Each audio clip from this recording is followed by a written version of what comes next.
Hey guys, welcome back to Six Sister Stuff. Today I am making Instant Pot creamy mac and cheese. So I'm Kristen, I am sister number 2 from SixSisterStuff.com. Now if you are new to our channel, welcome. If not, go ahead and push subscribe and that little bell so you can get all of my notifications every time I post to YouTube. Now this Instant Pot mac and cheese is one of my favorites because it's a dump and go recipe and it takes about 15 minutes to throw together. All right guys, let's head on over to the kitchen and make this Instant Pot creamy mac and cheese.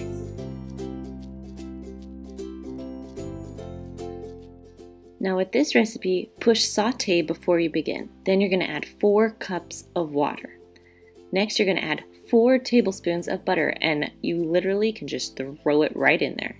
Next is 1 pound or 16 ounces of macaroni. You can use any kind of macaroni, but I like the elbow macaroni.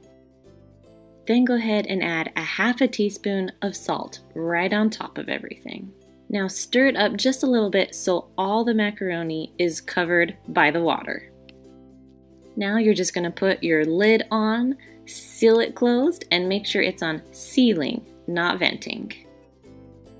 So for the timer on this, we're gonna push manual and then go all the way down to 4 minutes. Yep, you heard that right, 4 minutes for noodles.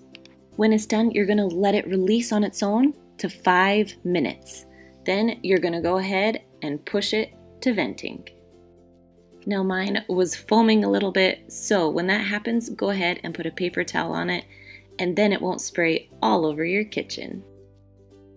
When it's done releasing, you're just gonna go ahead and take the lid off. So when it's done cooking, you're gonna add the whipping cream. So you're gonna add about a cup. I didn't add a whole cup, but a cup is what the recipe calls for. Now I'm gonna add about 2 cups of cheddar cheese. Now if you like it really cheesy, you can add up to 2.5 cups.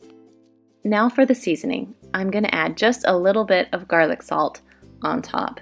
Then I'm gonna add, it said about a half a teaspoon to a teaspoon of parsley, but I'm just gonna eyeball it. My kids don't like parsley very much, so I'm just using a tiny bit. All right, once all your ingredients are together, you are just going to mix it up. Now the one thing I love about this recipe is that you can make it how you like it. So my kids love to eat it with hot dogs. My husband loves bacon on it. I personally love avocados. All right guys, thanks so much for stopping by. Be sure to subscribe and push that little bell to get all of my Instant Pot recipes on Monday.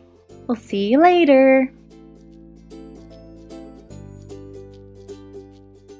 Chef Pennington here. Today we're making homemade pimento cheese, a Southern true staple. Absolutely delicious. We're going to use a very special ingredient. It's going to take it up a notch.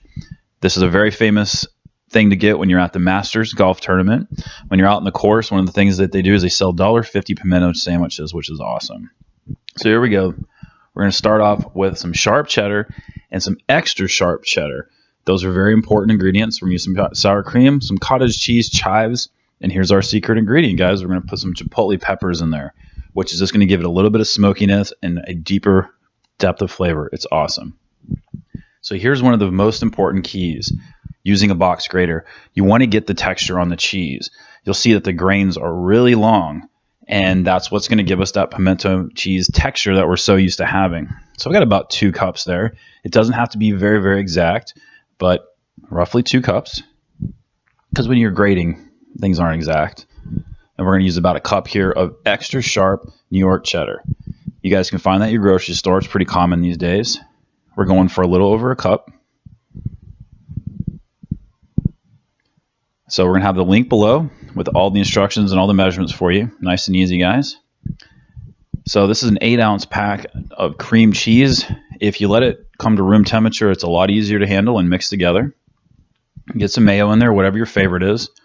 We're going for 4 tablespoons here.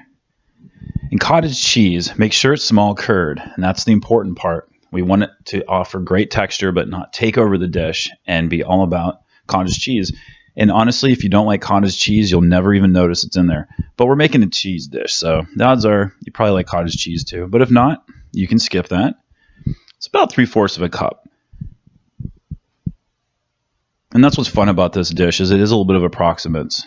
You guys can do a little more of this, a little less of that. But the recipe I've got on the website is what I exactly did, and it turned out phenomenal. So I'm going to take 2 chipotle peppers. These ones aren't very large. And I'm going to mince them up as much as possible. Don't worry about the seeds. The seeds have been roasted. The whole pepper is much sweeter. This is not hot. This is more of a smoky flavor. So what I got in there was 2 teaspoons total. 2 heaping teaspoons. So you could go a full tablespoon, but I wouldn't. I'd just do 2. And bring all that together.